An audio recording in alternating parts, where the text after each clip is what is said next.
Today we're going to have a look at how to use the content calendar template that I have available on my website.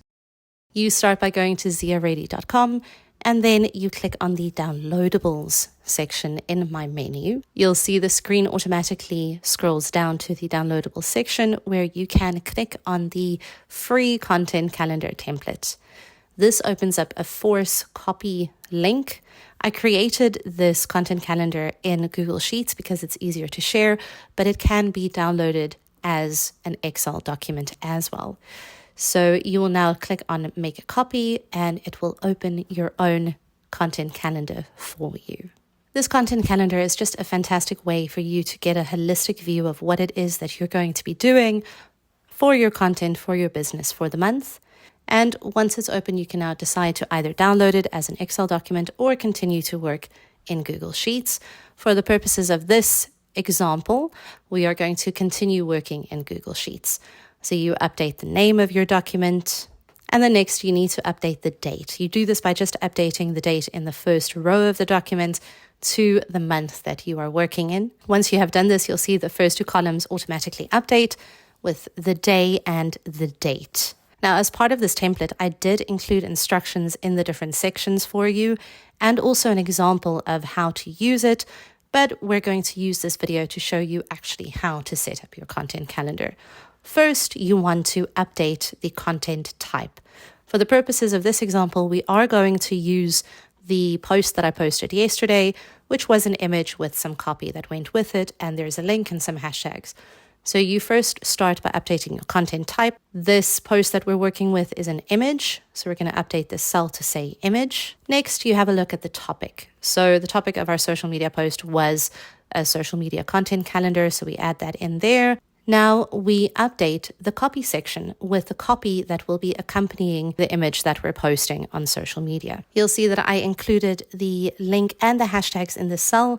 I did this just so it's easier to copy and paste this into the relevant sections when you are posting the content on social media. And then now you have to have a look at the different platforms that you do make use of. For the purposes of this template, I did include 5 platforms, but you can add or you can remove. For example, I don't use Twitter anymore, so I'm just going to remove the Twitter column from this content calendar. And also, this isn't a blog post, so there's no need for a little square tick box to be available on the blog section. So I'm going to remove that there.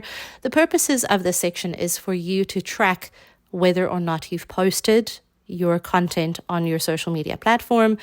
So this is for your own purposes, but also if you do manage the social media function and you have someone else posting your content for you, this is just a good way for you to track if it has been posted or not. Next, let's move on to the links cell. Here, you're going to include the link that you're adding as part of your copy in this cell. I know that we've added this link to the copy itself, but I add an individual cell for this for tracking purposes. The next cell is our notes, and this is really important to update when you set up your content, just to remind you of specific things you need to remember before posting, so you don't have to go in again and edit your post that you've already set up online. For example, here, remember to add alt text to the content, which is great for SEO and for accessibility on a side note. After this, we're going to include the multimedia that we're going to be using. For this post, it is an image. For this, I generally like making use of Google Drive, or you can use any other cloud storage, or you can even add the multimedia into the file itself. Your file will get a little bit big if you do decide to do that. For me, I like adding the link to the item in Google Drive so I can just go and download it when I'm ready to set up the social media post. And then lastly, we're going to add the hashtags. So we did add the hashtags to the copy that accompanies the post in the copy cell, but I like adding it here as well because it's a nice visual way to make sure that you are sticking to your hashtag strategy as a brand. It's also very important to remember that once you have posted your content, you need to come back and select the different tick boxes to make sure that you are staying on top of what has been posted and what hasn't. Let me quickly run you through how I like to set up my own personal social media content calendar. Generally, what I like to do is I like to start off my month by planning different large pieces of content. I have a video out on how to use macro content like blog posts, like I'm doing here, and breaking that content up into micro pieces of content. I generally start by planning out my blog posts and dividing it evenly throughout the month. And then I start planning my images. Now, these images are generally based off of content in the blog post. And by doing it in this content calendar, I can make sure that it has been distributed evenly throughout the month. Another thing that I like doing is to block out Saturdays and Sundays, because I don't generally post on those days. And by visually seeing that those days aren't being used, it helps me to plan what it is that I'm going to be doing for social media. Great. Now we can continue to add some more content. So I know I'd like to add some videos in. So I like to divide my videos evenly throughout the month. And seeing it like this helps me to see, okay, this has been divided evenly. Now next, what else do I feel comfortable creating? Let's do some infographics and downloadables. And also we can add a carousel or two, add some more images. But again, generally this content is based off of the big macro piece of content, i.e. the blog that I have created for that week or for that section of the month. And I just continue doing this until all of the content type cells have been created. And now I know how to structure the way that I'm thinking about creating my content and how to plan how I'm going to develop my content.